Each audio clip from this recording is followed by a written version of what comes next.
Got a 2017 Kia Niro. To change the headlight, you need a 13 millimeter,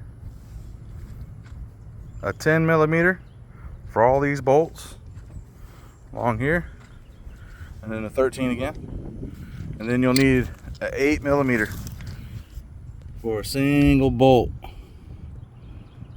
right there. And then you need to remove these plastic clips. So 1, 2, 3, 4. Do that on both sides in the wheel well, and then you just pull this, and it'll unpop, and it'll unpop underneath here. And then also you'll pull this up, and it'll pop this way. And then once you get that loose, you just pull the headlight towards the front of the car, and it uncomes clip. Because you got this clip and this clip that snap into the frame behind the bumper.